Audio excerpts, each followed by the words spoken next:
Transition. What's up guys? We're going to Lukban again.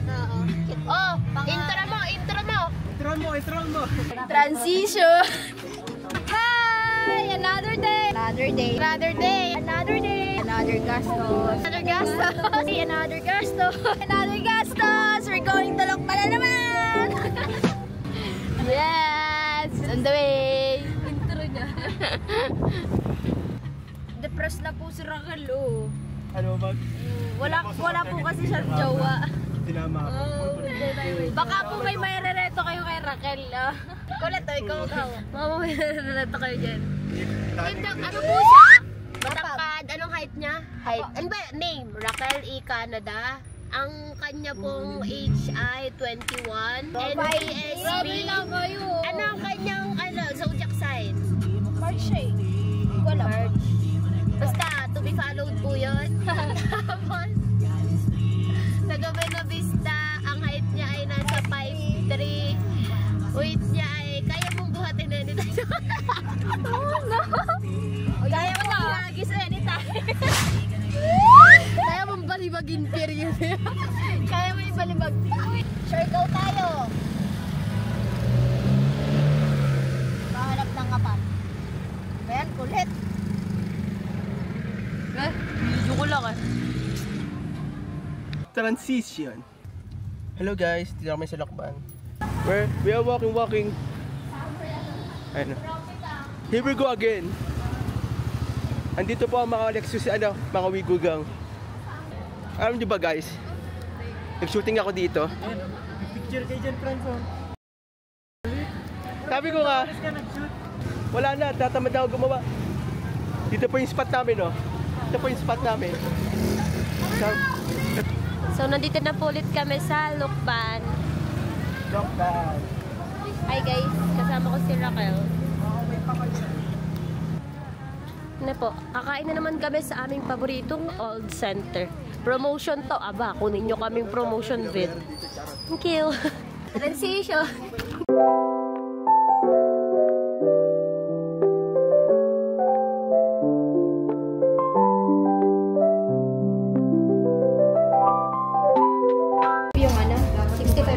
Ito yung vlog na walang cut-cut.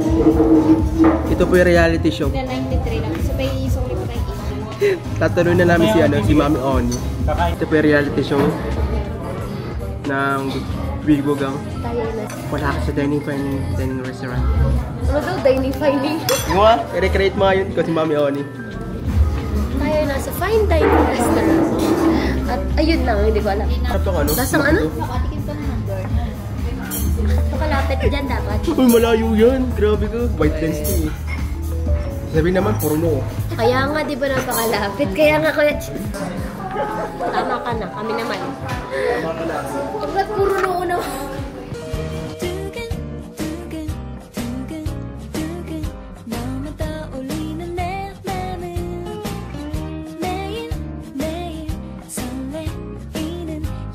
Transition. Magkakape naman po kami. Hindi namin alam kung saan. Looking pa rin kami ng kape. Sila kasi gusto magkape. Para sila may kapeling. Kaya gusto nila magkape.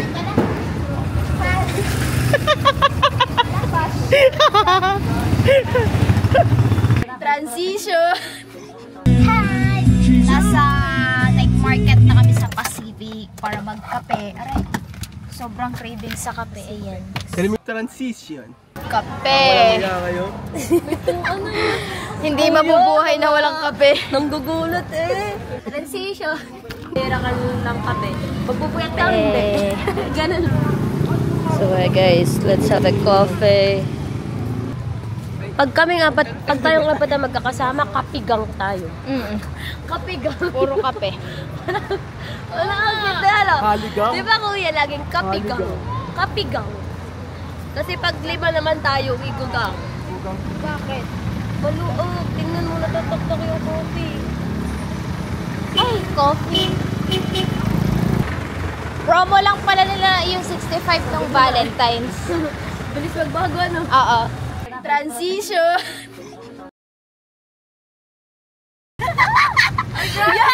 Grabe si Jan! Ano na kalginala na? Ano na maigil? Sana binabalik-balik yan. Nasa ano pa lang kasi, nasa ano pa lang. Ito si Puro Noo. Matang na player ka ba ng basketball?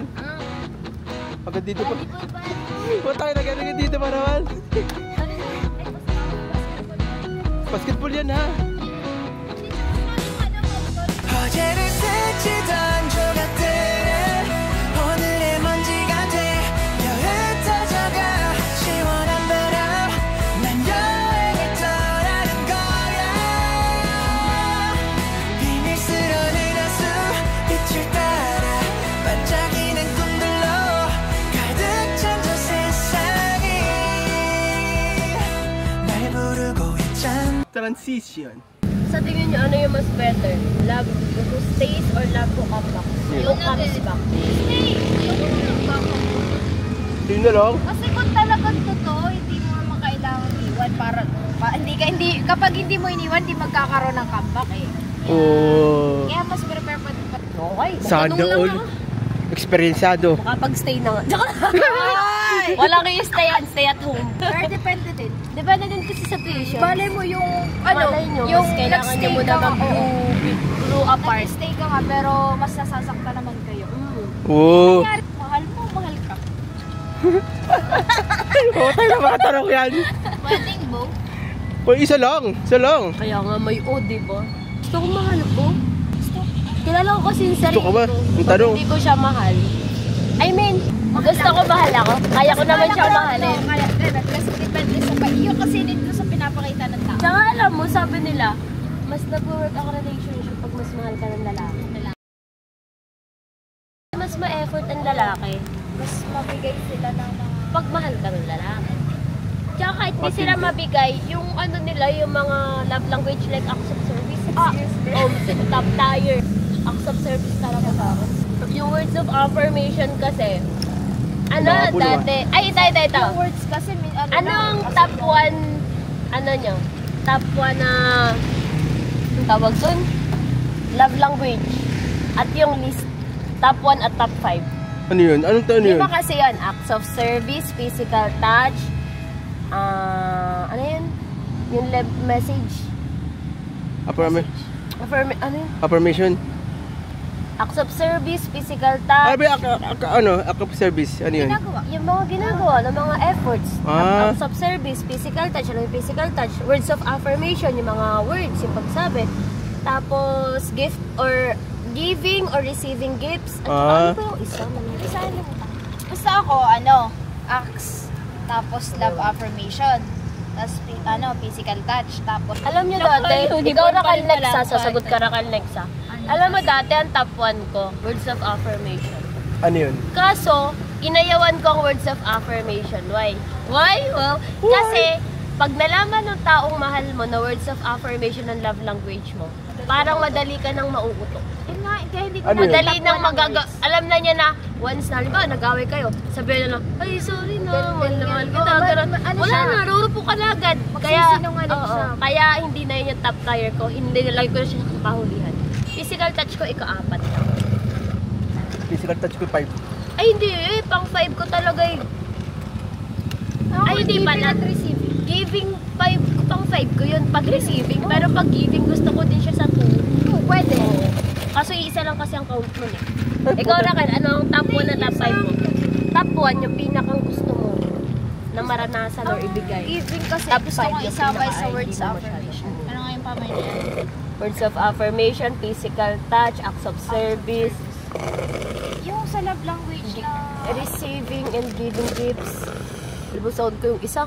Top 5 na lang, Nalimutan ko top yung 5 na isa. lang. O, top 4 na lang, 4. Acts of service ang una.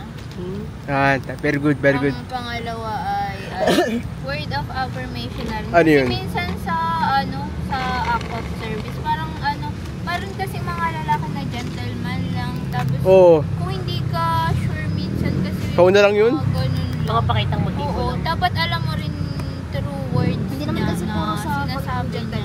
Marami naman kasi pwedeng Tapos nadadaan sa itsura, no? Yeah. Like yung small things na alala niya. Tatlo. May itsura ka, wala ka namang ano, paninindigan. Giving or receiving pang apat yung ano.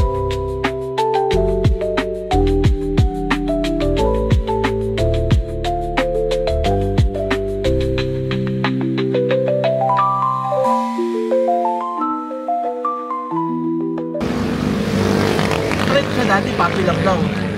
Kaso, di yata nang gustuhan din. At ever tata ako, nabigyan ako ng bulaklak tsaka may picture. Oo, nung grade, ano ako, grade 12 ako, binigyan ako ng chocolate tsaka ng picture namin. Paras kami ha. Oo, kumbaga ano lang, may tsura pa tata ako nung grade 12 ako eh. Naka-braces pa ako, may tsura talaga ako. Kumbaga, minsan na yun, hindi ko na siya close. Pero may, kumbaga, katungan lang yung kagustuhan niya sa akin. Kumbaga, ano, trip-trip lang ba yun?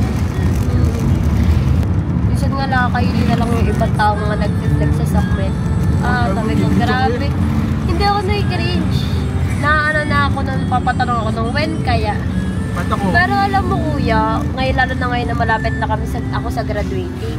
Na grade 10, na 4th year, at 3rd year na. Iniisip ko na sana wala na munang dumating. Kasi nakakatakot yung ano. Ay di natin alam yung tuksong yun. Kaya talagang sabi ko, nakakatakot yung ano. Lahat ng bagay na nakikita ko, gusto ma-experience yun. Na sakmet. Oo, nakikita ko. Buksan ng phone ko. Kaya naiingit nga ako sa iba eh. Alam mo, dadating naman yung time na para sa atin. Sabi, sige ba? Kaya mo, traffic lang yun. Ready pa nila eh. Oo, na-ready. Nasa maling tao pa daw. Oo. Ako nasa... Kaya ginawa ko yung music video ko nakaraan. Sisirahin ko yung music video ko sa kanta ni Scott Stacklin. Nabal mo ba yun? Hindi po. Panoorin mo. Sulit nga yung sokmets ko. May copy ako nun, sindang kanta. Okay. Winasa ko talaga yung music video ko nun. Pinuntahan ko lang lahat ng lugar. Pinuntahan ko. Binanggit niya sa pangalan. Wala, tinawanan ko na na. Kailan kanina? Oo. Binanggit na din ni Nico. Sabi ko, okay lang. Nagpipicture kayo. Sabi ko, Sabi dyan, kumain sila, Franz, ng shawarma. Doon kasi nakapesto yung mga... Doon kasi kami umupo. Nakain sila ng shawarma. Silang dalawa lang kasi nakain ng shawarma, ako hindi. Ang trip niya kasi yung ano, kumbaga, nagpipil yung food vlogger, video siya. Sabi ko, okay lang. Nasa field kasi siya ng ganun. Kasi Yung ako course naman, niya is nandun. So baka kaya... wala pa naman sa bisyo ko yung ganun. Kasi nga wala pa ako sa mood. Kasi naninibago pa ako eh. Kasi nga, pag babae yung kumakausap sa akin, kinakabahan ako. Pag lalaki naman, okay lang. Tapos kinakabahan pa kung add ko pa to or hindi eh. Siguro naman, di na napapanood yung mga video ko, no? Hindi naman siguro nakikita naman yun sa'yo na nagda-notif kasi na yung mga nakakaano ng bits. Hindi niya makikita yun. Just like stars